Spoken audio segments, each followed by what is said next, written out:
So now that we have an animation ready to go, with something even as simple as just this ball moving around this little tube slide, what we want to do is create a camera that can follow this so we don't just kind of have this quote-unquote God's eye view of what's happening in this scene. And to do this, we just need to go ahead and create a camera itself. So I'm going to come over here to the Create tab. I'm going to come here to the Cameras, and you'll see that we have a couple different types. Well, we're going to really work with target, but we also have physical and free. A target camera and free camera are realistically the exact same thing, except that the free camera doesn't have a target icon that will let it keep looking at things compared to how the target camera will itself. On the flip side, we also have physical, which really doesn't matter too much for this because we don't have any high quality renders or special textures or anything like that going on right now. So instead, we're going to just use the target one. So I'm going to use the target, and you'll note it gives us a lot of options, but we're just going to keep things simple. I'm just going to simply click and drag out. Now, this is how the camera works. We have two parts, the camera and the target. Wherever the target moves, the camera is going to follow and look at regardless of where it moves or how far away it is. And because of this, we can use this to our advantage to help follow something kind of like the little sphere. So first I'm going to move things into position, kind of in the middle of this little slide. I'm going to take the camera and move it up about this far. Why this far? Well, I'm not really doing anything too special with it. I just want to kind of have it up here as a starting position. Next, I'm going to take the target itself, move it up and over, and I'm going to get it aligned pretty well with this sphere. It doesn't have to be exact, but I'm going to keep it pretty close to it. Now, as we saw before with being able to link things together differently to create chains of a parent-child system, I can do the same thing with this target and another object. So what I'm going to do is choose this, select and link. I'm going to click and drag from the target to the sphere. Well, what does this actually accomplish? If I move my timeline, you'll see that the target is going to stay with that sphere, and the camera itself is going to stay focusing on that ball. So it will automatically rotate and stay with it throughout this entire animation. Well, how can I see what it actually looks like? Well, first off, we have a couple ways we can do it. The first is to choose perspective here, choose camera, and then choose the camera recreated.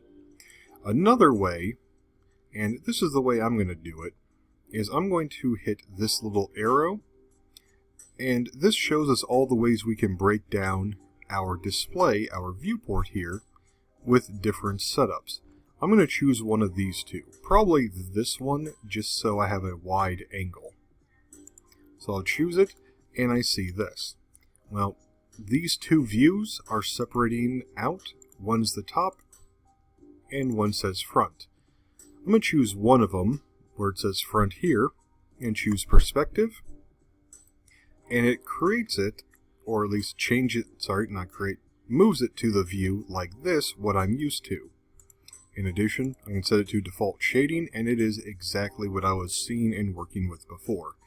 The top one, however, I'm going to click on top, choose camera, camera 1, do the same thing for default shading, and this allows me to see exactly what's happening in the one view with what the camera sees versus my perspective view here that lets me see what the world can see. So I'm going to click up here, hit play, and just watch this animation go through.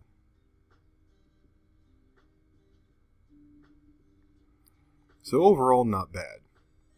If I click into the one here, we can see everything's animated and we can see how the camera's working.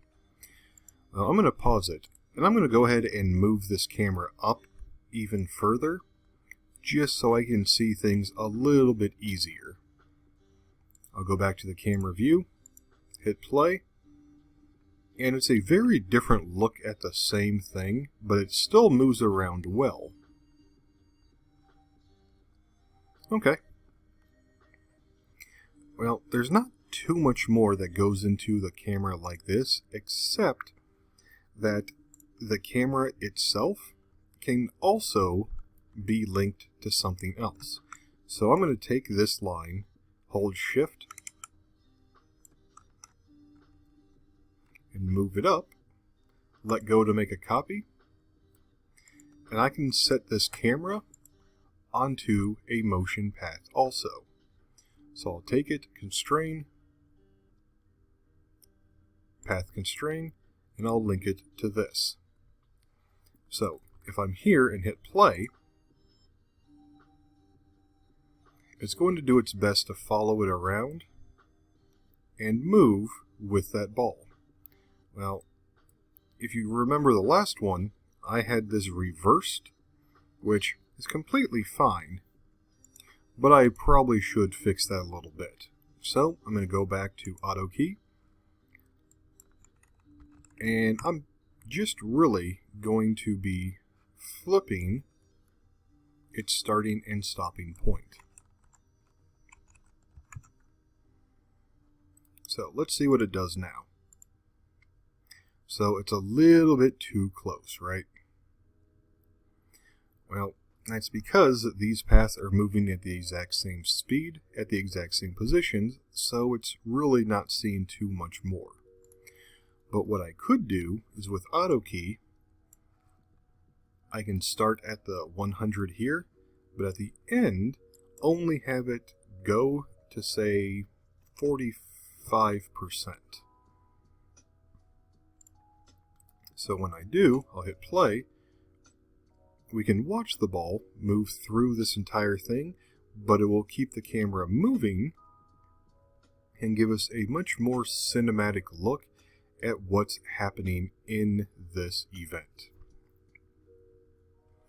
But this is really all there is to go with the camera, the target camera, and how we can even move it around.